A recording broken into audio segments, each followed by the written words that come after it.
인사말도 못하겠는데 부끄러워서 그냥 내용을 말씀드리겠습니다. 우선은 그냥 제가 이제 드리는 이제 가장 당부의 말씀이 결국에 이거는 말은 되게 쉬운데 아무도 못하는 건 진짜 저도 알아요. 왜냐면 저도 못했으니까.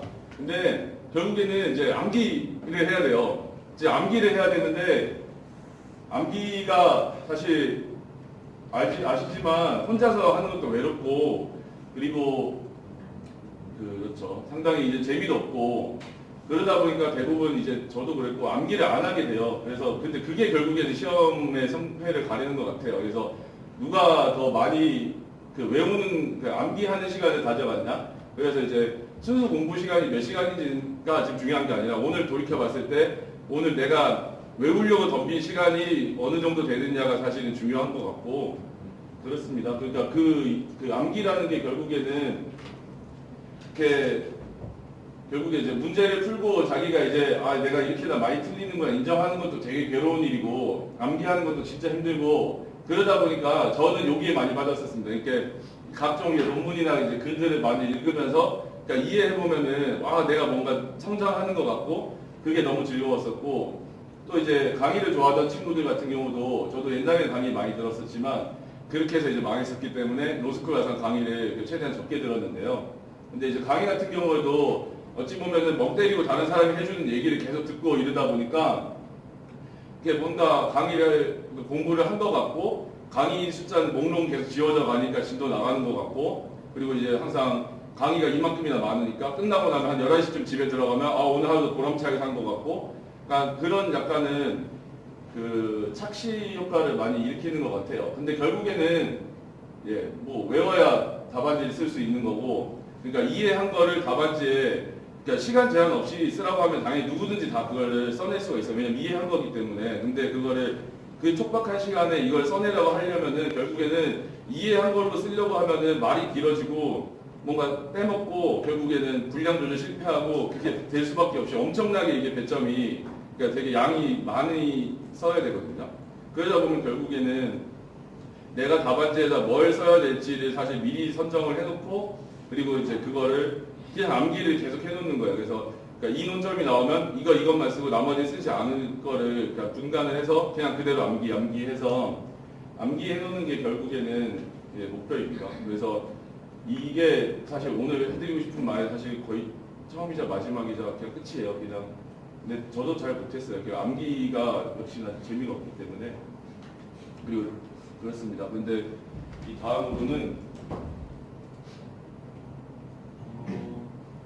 그렇습니다. 이게 우선 PPT를 어제 지금 급하게 만든 거라 가지고 너무 빼곡해서 죄송합니다. 그래서 예전에 제가 이제 비법 학사 하다 보니까 이제 법대 수업들을 많이 들으러 청강을 갔었는데 그때 몇 번 들어보고서 사실 전과도 이제 굳이 신청을 하지 않았었어요. 그러니까 왜냐면은 법대 강의를 수업을 듣다 보니까 너무 비효율적이고 그때 당시에 이제 신림동 이제 강의를 이제 들으러 가면 이제 지금은 이제 유명한 이제 윤동환 강사님도 그때 당시에는 이제 아직 데뷔도 안 했을 시절이에요. 그래서 근데 그때 이제 학원 강의를 많이 들어보면 거기에 엄청 효율적으로 들리기 때문에 그래서 사실은 굳이 법대 강의는 안 들었었는데요. 사실 그게 객관식을 풀 때는 학원 강의만으로도 정말 충분하고 넘치는데 이게 사례형을 준비하는 데 있어서는 분명히 학교 수업이 정말 도움이 안 되는 것 같은데 정말 도움이 많이 되더라고요. 그래서 그리고 특히나 우리는 이제 학교 수업을 들으면서 이제 3년 내에 변실을 붙어야 되기 때문에 제 개인적으로는 이제 우선 수업 시간에 그냥 참석하는 정도가 아니라 진짜 수업 시간에 최대한 다 외워버리겠다는 생각으로 사실 좀 많이 집중을 하시면 좋을 것 같고요. 그러니까 학교 수업들이 다 모두가 좋지 않다는 건 저도 당연히 알고 있는데요. 좋은 게 정말 소수인 건 맞는데 정말 극단적으로 심각한 수업이 아닌 이상은 분명히 다 사례형 쓸 때 정말 피가 되고 살이 됩니다. 그래서 수업 시간에 최대한 다 외우려고 덤비시는 게 좋을 것 같고요. 그리고 이건 오기 이제 때 이제 로클럽 되시는 선배님이랑 얘기했을 때 좀 좋은 말씀이었는데, 그러니까 당일 그냥 수업했던 진도는 당연히 당일날 끝내는 걸 목표로 하는데 이제 했던 수업 교과서 이런 걸 다 읽는 것뿐만 아니라 그냥 그 부분에 해당되는 진도별로 돼 있는 그러니까 이제 사례형 문제들을 다 풀어보는 걸 이제 목표로 해서 그분도 다 항상 그렇게 해오셨다, 완성했다고 하는데 따라 해보려고 하니까 그것만 해도 이미 시간이 끝나요. 하루가 수업 듣고 그냥 그 부분 책 읽어보고 그냥 그 부분 그 사례형 문제 기출만 풀어봐도 이미 시간은 한 12시가 됐기 때문에 그거 하기도 허덕허덕 하더라고요. 그렇습니다. 그렇게 되고 그래서 수업을 듣고 그 사례형 변식 기출 문제지를 진도별로 그 부분을 풀면서 이제 암기를 하고 그 다음에 사실은 선택형 이 부분은 얘기가 많이 갈릴 수 있는데 그러니까 만약에 이제 그 이후에 시간이 남는다면은 정말 이거는 뭐 외우려고 덤비는 게 아니라 그냥 소설책 읽듯이 그냥 그 오늘 진도 나간 범위를 그냥 이제 객관식 기출 문제지를 한번 그냥 쭉 읽어 보시면은 분명히 오늘 수업에서 했던 내용이 있고 사례형에서 했던 내용, 사례형에 출제된 부분들이 있는데 생각보다 이 부분 내에 전혀 생판 보도 듣지 못한 그런 문제들이 선택형으로 많이 출제가 되어 있거든요. 근데 그거를 이제 그냥 소설책 읽듯이 읽으시라는 게 그냥 그 과정을 통해서 이제 사례형 문제 수업에서 나왔던 얘기랑 겹치는 부분과 겹치지 않는 부분을 가지고 판단하시면 아무리 이제 법학이 처음이시다고 하시더라도 이게 어느 부분이 그러면 중요하고 어디가 중요하지 않다는 거 그걸 갖고 사실은 추론해 볼 수가 있거든요.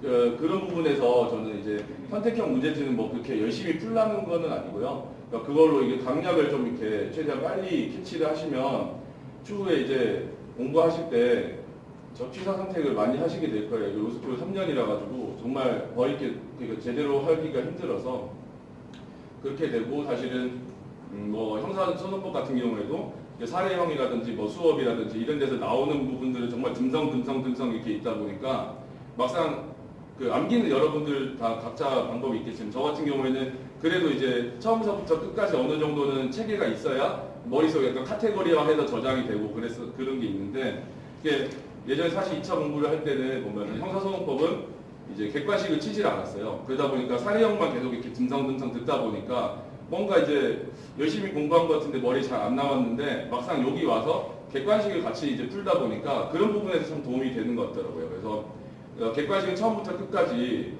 그냥 되게 그냥 단순히 뭐 48시간 즉시 뭐 이런 단어까지도 외우니까 그 처음부터 끝까지 문제가 다 골고루 나오다 보니 그래서 객관식을 통해서 약간 형사소송법이 처음부터 끝까지 어떤 구조로 돼 있는지 좀 이렇게 감을 익힐 수 있다 보니까 추후에 사례형이나 뭐 이런 것들 논점을 들을 때도 대충 이렇게 저장이 좀 더 잘 되는 느낌이랄까요? 그래서 그런 의미에서 그냥 저는 근데 이거는 근데 호불호가 많이 갈려요. 1학년 때부터 굳이 선택형을 풀어야 되느냐? 왜냐면 이게 휘발성이 너무 강한 그 단순 암기 사람들이라서 그래서 이거는 좀 그러니까 오늘 제가 말씀드린 내용 다 여러분들께서 보시고서 그냥 취사 선택을 다 하시면 좋을 것 같아요. 그냥 단지 그냥 저의 그냥 해당되는 그런 경험들이었는데요. 그렇습니다. 이것도 이론이 정말 많은데, 그렇죠? 직전에 들으셨던 그 얘기랑 그 친구가 했던 얘기랑 거의 비슷한 얘기예요. 근데 사실은 왜냐면 제가 학원 수업을 많이 들었었는데 그때도 보면 신림동 학원 수업을 들으면서 대부분 합격자들이 다 거기서 배출이 됐어요. 그래서 저도 그걸 믿고 갔었는데 어찌 보면 그런 느낌이 좀 들어요. 그러니까 이제 우리가 수능을 칠 때 학원 수업과 이제 일반고에서 학교 수업을 생각해봤을 때 이 느낌이랑 이게 꼭 같지가 않다는 게 제 결론이거든요. 제 개인적인 결론이라서 이건 여러분들이 판단하시면 될 것 같아요. 근데 고시 학원에서도 뭐 판례 강의도 있고 여러 특강들이 있는데 우선 이제 이론 강의라고 하는 것들과 과연 이제 로스쿨 수업을 이제 비교를 했을 때 생각해 보면, 그러니까 이제 수준 차이가 이제 많은 이제 학생들을 모으는 수업과 이제 로스쿨은 이제 다들 비슷한 친구들이 모여 있기 때문에 이렇게 해서 나가는 수업의 차이도 있고 그리고 생각보다 저기는 학원 시장이 되게 커요. 그리고 여기는 학원 시장이 매우 작고 하다 보니까 그렇게까지 제 기준에는 효율적으로 많은 업그레이드 돼 있다고 생각하지는 않습니다. 일단은 어찌 보면은 지금 그러니까 처음에 뭐 어느 정도 법 공부를 하신 분들이면 뭐가 중요하고 안 중요하고 아시니까 그냥 이렇게 저렇게 학원처럼 이렇게 양을 벌려놔도 사실은 알아서 그거를 취사 선택이 되는데 정말 공부가 아직 처음이신 분들이 만약에 그 강의를 들으시면 그러니까 좀 너무 처음 입문자가 듣기에는 너무 디테일하게 많은 양을 처음부터 해주다 보니까 뭐가 중요하고 뭐가 안 중요한지 모르고 다 외우려고 덤비는데 당연히 다 안 외워지고 그러니까 약간은 그래서 좀 시행착오를 겪는 부분들이 있어서 이 부분도 그 여러분들 취사 선택하셔야 될 부분이지만 제 개인적으로는 그래서 1학년 때는 아무리 불안해도 사실은 강의를 안 잡는 게 낫지 않을까 싶기는 해요. 그 강의는 저는 2학년 때 잡는 게 낫다고 생각을 하고 있습니다. 그 극단적인 예가 이제 아까 그 친구였었고 그렇습니다. 그거는 이렇게 말씀을 드리고요. 우선은 그러니까 이런 부분들을 빨리빨리 넘어갈게요. 여러분들이 지금 다 들으셨겠지만 이제 우리가 이제 봐야 될 시험 과목은 이제 소위 7법이라고 하는 이제 저 7가지 법이 있고요. 그 각 7가지 법은 이렇게 3개를 치는데 이제 변동이 될 수 있겠죠. 근데 그 8기 때까지는 이렇게 쳤었고 선택법들이 있는데 사실 선택법 중에서 실제 나가서 써먹을 수 있는 거는 거의 노동법, 경제법, 그렇죠? 뭘 넓게 조세법까지 쓸 수 있을 것 같은데, 근데 노동법이 상당히 저는 노동법을 선택했었습니다. 노동법이 상당히 논점이 많고 그래서 공부하기 되게 힘든데 다만 이제 나가서는 노동법을 아는 사람과 모르는 사람이 상당히 많이 대우가 달라져서 그래도 상당히 재밌게 그러니까 한번 도전해볼 만한 가치는 있는 것 같아요. 그렇습니다. 이렇게 근원 시험 과목은 이렇게 구성이 되어 있고요. 아까 말씀드린 대로 이제 사례형 문제에 대한 이제 그 어느 정도 팁 같은 것들은 제가 이제 제 유튜브 홈페이지에 이제 올려놨는데요.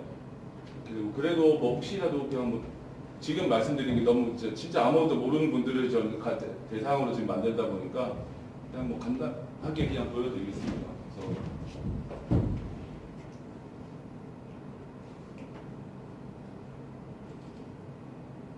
뭐 잘 보이시진 않겠지만 이제 우리 사례형 기출 문제지라고 하는 그런 기출 문제지를 그냥 이제 스캔이 안 돼서 캡처를 했는데 사진을 찍었는데요. 그러니까 이제 사례형이라고 하는 것들은 그 지금 보시다시피 이제 사실관계들을 이렇게 출제자가 이제 요약을 이렇게 해주고 그 다음에 거기에 대해서 이렇게 1번, 2번, 3번 이런 식으로 소 질문으로 해가지고 그러니까 질문들을 각각 던집니다. 그래서 여기에 대해서 대답을 하게 되고 대답을 하는 방식은 이제 거기에 그 출제자가 묻는 논점에 대해서 관련된 판례나 학설을 대답을 하는 건데요. 이 부분에 대해서는 여러분들이 당연히 공부하시다 보면 금방 이제 아실 수 있기 때문에 굳이 설명을 하지 않고 넘어가겠습니다. 그래서 이런 식의 문제들이 사례 문제에 해당이 되고요. 이제 저도 기록형이라는 거 처음 들어왔을 때 저도 몰랐었는데 그냥 이건 어차피 2학년 2학기에 하시게 될 거기 때문에 지금은 신경 안 쓰셔도 되는데 그냥 진짜 호기심에 궁금하실까봐 이제 기록형 같은 경우는 상당히 이제 두꺼운 기록을 이제 주는데요. 거기 보면 이제 의뢰인 상담일지 해서 의뢰인이 이런 상담을 하고 이런 요구를 한다라고 이제 의뢰인 상담일지가 있으면 그 뒤에 붙은 것들이 아까는 사례형 같은 경우는 사실관계를 출제자가 요약을 해주지만 여기는 예를 들어서 이렇게 등기부를 그냥 그 생으로 준다든지 뭐 사실확인서 뭐 이런 식으로 그 소송에서 쓰이는 증거 자료들을 그냥 생으로 이렇게 뭐 매매계약서 이런 것들을 생으로 이렇게 제공을 하면서 여기서 알아서 논점을 추출해가지고 결론을 이제 답을 내는 부분들인데, 그러니까 이 사례형과 그 기록형 같은 경우에는 둘 다 그러니까 우리가 소위 법학에서 각 과목에서 중요하다고 하는 논점들만 시험에 내거든요. 사례형과 기록형에서는 선택형과 다르게. 그래서 둘에서 사실 논점이 겹칩니다. 그래서 논점은 겹치고 그걸 쓰는 형식만 뭐 사례형을 쓸 거냐 아니면 기록형을 쓸 거냐 이런 형식만 달라지는 거라 가지고 그래서 이제 다들 기록형은 이제 2학년 2학기 때부터 준비를 하는 것 같아요. 그래서 지금 기록형 저런 거다라고만 알고 계시면 될 것 같고요. 그리고 이제 정말 잠깐 팁인데 이 답안지 같은 경우에 우리가 실제로 답안지 그러니까 학교 수업이나 저기 실제 변시에서 쓸 그 답안지 쓸 때 뭐 이와 같이 생긴 답안지를 받게 됩니다. 이제 A3 사이즈의 답안지를 받게 되고요. 이제 각 페이지 뭐 30줄씩 돼 있는데 이런 답안지에 이제 작성을 하게 되고 이거는 이제 펼치면 A3 사이즈거든요. 접혀 있는 건데 근데 실제로 뭐 보고 있으면 여러 가지 시험 답안지들이 있는데 요게 이제 그 펼쳤을 때 A3 사이즈 되는 그 실제 다바지 사이즈 모형인 것 같고요.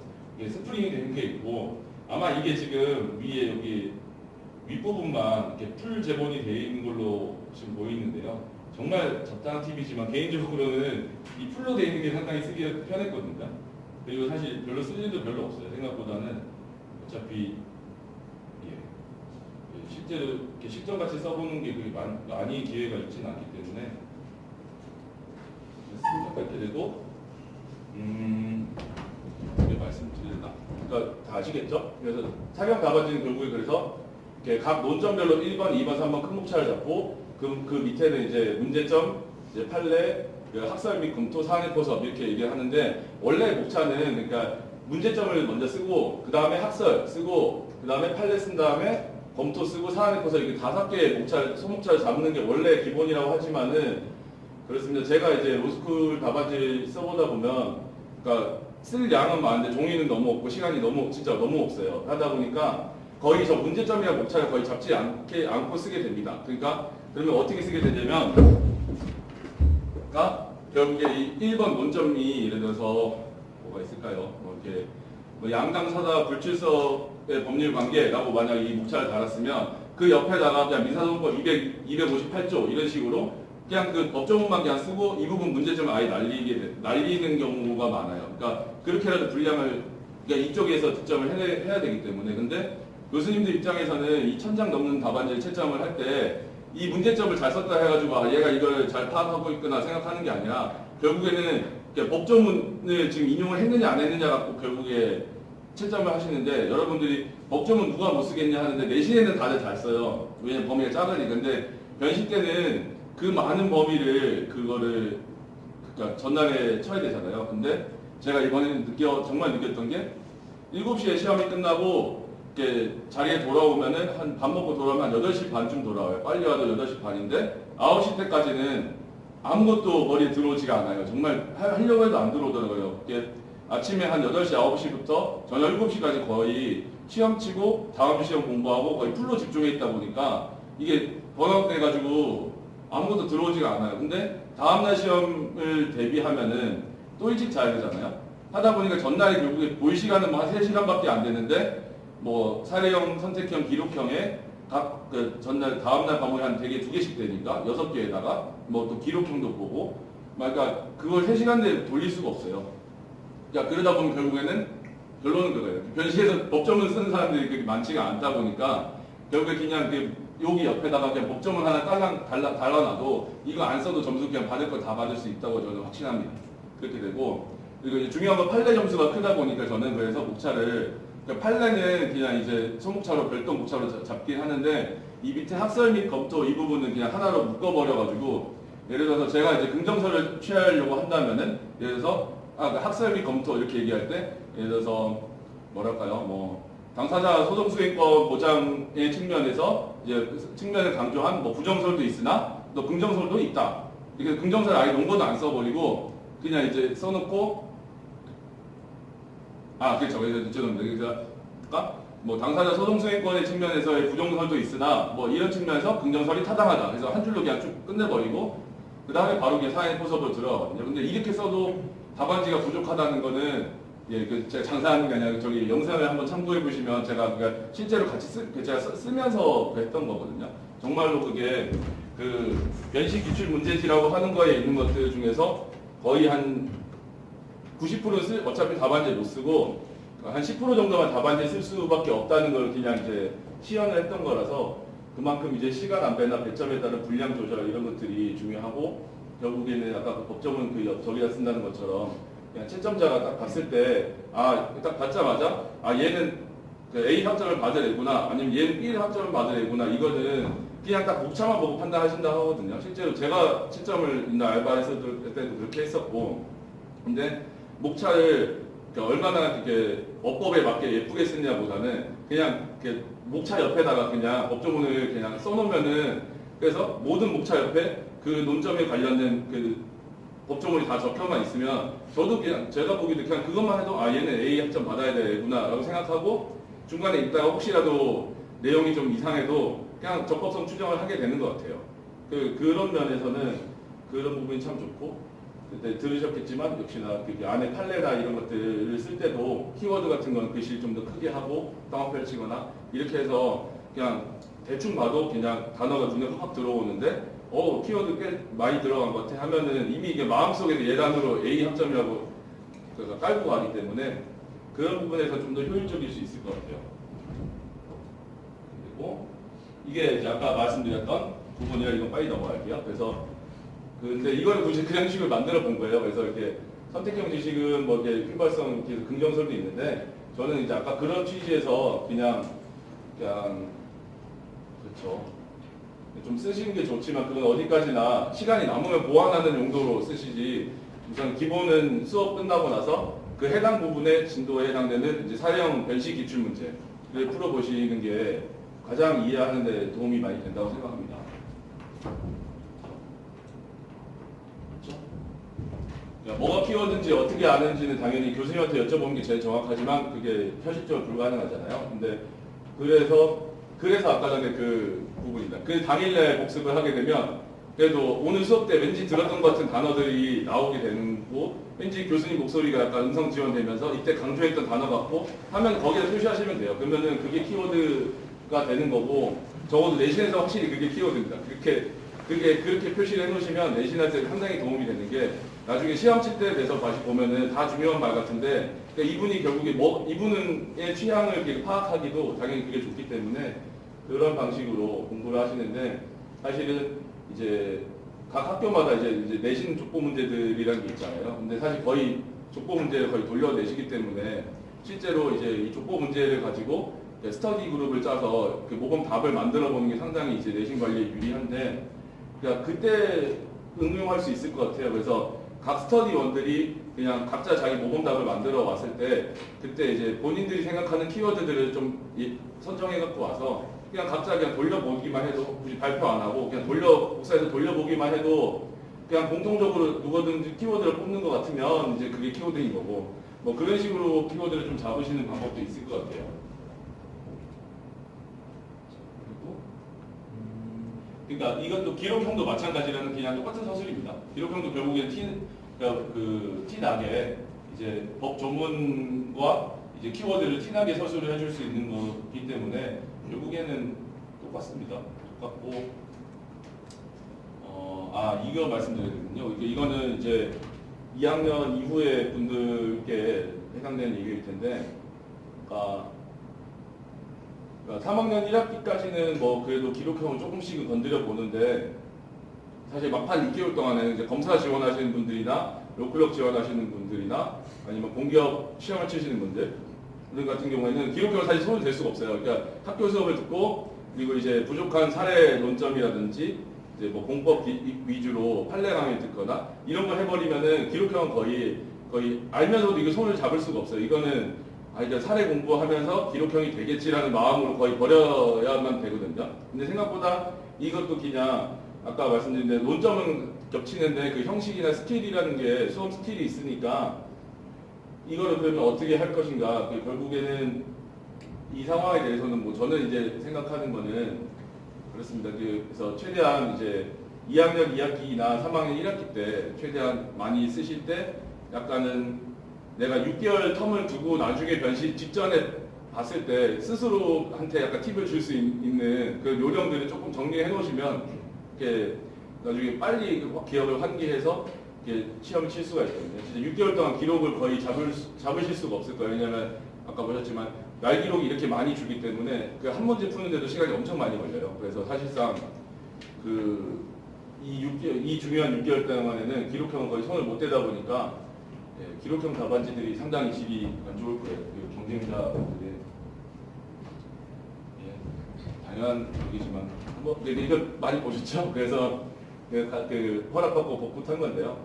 우리가 이제 법전이 있고 이제 우리가 기본서라는 그러니까 이게 저는 이게 처음에 할 때 이 단어 자체가 생소하더라고요. 그래서 그냥 한번 높아심에 그래서 기본서라는 게 있고 뭐 수험서라는 게 있는데 각각 뭐 교과서, 교수저, 뭐 주교재 뭐 용어들은 여러 가지가 있겠죠. 뭐 이렇게 여러 가지가 있는데 되게 보면은 이제 제가 이론서라고 붙여놓은 게 결국에는 이제 이 뒤에 말씀드리겠지만 교수 교과서나 강사의 이론서나 그렇습니다. 뭘 보셔도 사실 상관없는 것 같아요. 그러니까 그런 것 같고 역시나 수험적으로 제일 중요한 거는 역시나 법전과 이게 이 암기장 그리고 이 기출문제 그러니까 이렇게가 이제 중요하게 되는데요. 이제 기출문제지 같은 경우에는 이제 우리가 익히 봐온 이런 변시 기출문제지가 있는데 이런 거 말고 국가고시 기출문제지가 또 따로 있어요. 근데 이거는 변시랑 변시 모의고사만 넣어놓은 거고 보면은 예를 들어서 행정법 같은 경우는 그러니까 일반 행정고시라든지 뭐 입법고시 이쪽 것들 많이 넣어놓은 것도 있고 상법은 뭐 CPA 이쪽에서 나온 것들 근데 생각보다 문제를 돌려서 내는 경우가 있기 때문에 뭐 내신 때는 거기까지 못 하시더라도 변시 때를 생각하면 변시 때는 사실은 국가고시 기출 들어있는 걸 푸는 게 저는 도움이 많이 된다고 생각합니다. 그렇게 되고 저 법전 문제는 저도 답을 못 내렸어요.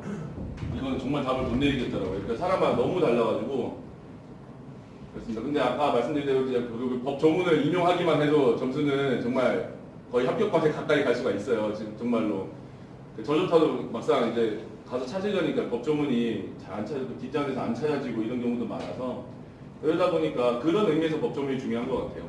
그 법 조문은 이제 그렇습니다. 다른 것보다도 그런 의미에서 중요하다 생각하고 한자 법전은 정말 모르겠어요. 빨리 여러분들이 많이 청원을 하셔가지고 꼭 좀 바꾸셨으면 좋겠어요. 이거 도무지 취지도 없고 어떤 실익이 있다고 이걸 남겨놓는지 정말 저는 모르겠습니다.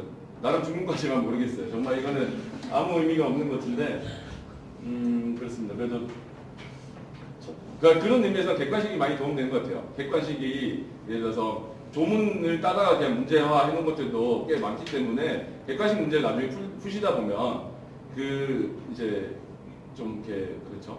한자를 몰라도 그냥 대충 무슨 법전을 읽기에 좀 수월할 것 같은데 그렇죠. 버벅거리는 것만큼은 저도 잘 모르겠어요. 그래서 이거는 정말 말씀을 잘 못 드리겠고요.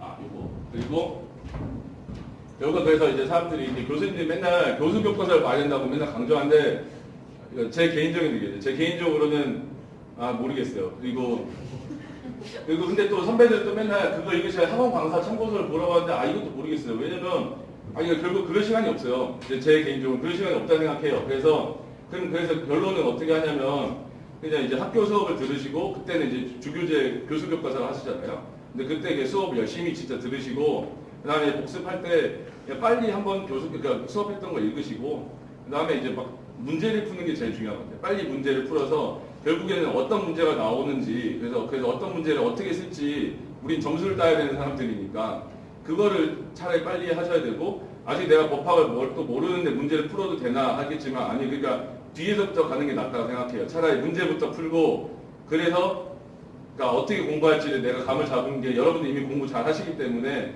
문제를 보시면은 대충 어떻게 공부해야겠다는 요령이 다 생겨요. 해서 그렇게 공부하는 게 맞다고 생각하고 하지만 그렇게 해서 만약에 보다가 수업 시간에 못 들었던 단어들이라든지 생소한 단어들이 이렇게 해설지에 나오면은 그 교수 교과서나 아까 보셨던 유명한 강사님들 그 참고서 뒤에는 항상 단어 색인이랑 판례 색인이 다 들어있어요. 그 인덱스를 찾아서 아까 그래서 장래 이행의 소다 뭐 이런 단어가 이거는 아직 우리 진도에서 못 배웠던 단어인데 하면은 그냥 그 단어를 색인을 가지고 그 앞에 있는 페이지를 찾아보시면은 뭐 장래 이행에서랑 뭐 이런 거다라는 개념들이 이렇게 페이지가 이제 인덱스가 돼 있어요. 근데 그런 거 찾아가지고 이런 개념이구나 하고 이제 이해하고 넘어가시면 그냥 오늘 복습은 끝난 거고 다음에 그 내용이 이제 나올 때 그때 가서 또 이제 보시면 되기 때문에 그런 의미에서 발췌독을 하시면 저는 그래서 교수 교과서든 그 강사분들의 그런 참고서든 그런 류의 이론서는 그냥 발췌독하면 그만이지 그 이상은 문제지만큼 중요하다고 생각하지는 않습니다. 그리고 저기 이제 기라성 같은 이제 양창수 교수저의 호불호는 정말 심해요. 그래서 저랑 친한 친구들도 같이 공부하던 아까 말씀드린 친구들도 호불호가 많이 갈리는데 그냥 개인적인 취향에서는 상당히 좋다고 생각해요. 특히 1학년 때 할 게 너무 많아서 이거를 여유 있게 보실 시간이 없을 텐데 저는 뭐 그래도 방학 때라도 읽어보시는 게 상당히 도움이 된다 생각합니다. 그러니까 다른 과목들은 사실 문제로 다 발라도 점수를 받을 수 있거든요. 근데 민법은 그게 좀 진짜 불가능해요. 그래서 그 문제로 발라가지고 점수를 따기에 너무 힘들다 보니까 약간 그런 감이랄까요? 감을 찾는 데 있어서는 도움이 많이 된다 생각해서 이거는 뭐 시간이 좀 많이 지났지만 그냥 가볍게만 보여드릴게요. 그 책이 어떤 차이가 있냐면은 우선은 양창수 교수님의 책을 이제 보시면 잘 보이실지 모르겠습니다만, 자 보시다시피 채권자 대입권의 요건이라는 거 할 때 지금 여기 150페이지부터 시작을 하는데 그 1번, 2번 요건 150페이지에 써놓고 결국에 3번, 4번 요건은 164페이지에 나와요. 하다 보니까 아직 뭘 모르고 이 책을 읽다 보면은 이 중간에 한 14페이지 정도 걸 하다가 이걸 보면은 이게 요건인지 아닌지 이게 뭐였는지 기억도 사실 잘 안 나요. 그러다 보니까 전반적인 세계를 잡기가 되게 불친절해요. 정말 불친절하고 내용도 많이 빠져 있고. 근데 그거에 비해서 예를 들어서 이 책은 윤동환 강사님 책인데 뭐 이런 책을 보시면은 지금 바로 344페이지에 요건을 이미 다 써놓고 그 밑에 이제 요건이 이제 요건들이 짧게 써 있으면 짧게 써 있고 바로 몇 페이지 안 넘어서 그냥 이제 별로 그 다음 요건까지 다 끝난단 말이죠. 하다 보니까 처음에는 이게 더 체계가 잡기가 쉽게 쉬워요. 그리고 아까 그 발췌독 할 때도 당연히 이런 책이 도움이 됩니다. 이론서가 도움이 되고 양창수 교수님 책은 찾기가 정말 별로예요. 그래서 발췌독하기는 별로 안 좋고, 그리고 이제 이게 아까 교수 교과서를 뭘 보든 사실 양창수 교수 책이 아니면 사실 똑같다고 하는 이유가 이게는 이제 지원민 교수님 민법의 대가죠. 그러니까 이분도 이분 책들 봐도 이분 책도 약간 임동환 그 강사님 책이랑 거의 똑같이 돼 있어요. 좀 더 내용이 상세하긴 한데 결국에는 이 책을 봐도 그 임동환 강사님 책을 봐도 거의 똑같은 결과를 가져오고 발췌독하기 상당히 수월합니다. 근데 이제 양창수 교수님 책을 제가 추천하는 이유 중에는 그러니까 시험에는 필요 없는 얘기들이 정말 많이 들어있는데 그런 얘기들을 약간 소설책처럼 읽었을 때 그 민법의 감을 잡기가 정말 좋아서, 그러니까 결국 민법은 그러니까 준비했던 논점이 안 나오는 경우가 거의 대부분이에요. 거의 대부분 모르는 논점들이 많이 나오는데 그 썰을 푸는 거거든요. 근데 그 썰을 풀 때 결국에 점수를 받는 게 그러니까 학교 시험은 제예요. 학교 시험은 아는 것만 나오고, 근데 이제 외신 때는 모르는 게 정말 많이 나오는데 그럴 때 결국 썰을 풀 때는 그러니까 이런 류의 썰 푸는 글들을 많이 읽어보는 게 도움이 되는데 그 중에 제일 썰을 잘 푸시니까 거기까지 올라가셨겠죠? 그래서 약간 느낌이 있었어요. 글을 정말 매끄럽게 잘 쓰시는구나 라는 느낌이 있었고, 근데 이게 그래서 내신 공부 바꾸실 때는 좀 별로 안 좋을 것 같은데 방학 중이라도 괜찮을 것 같고 그렇습니다. 그리고 특히나 여기 중간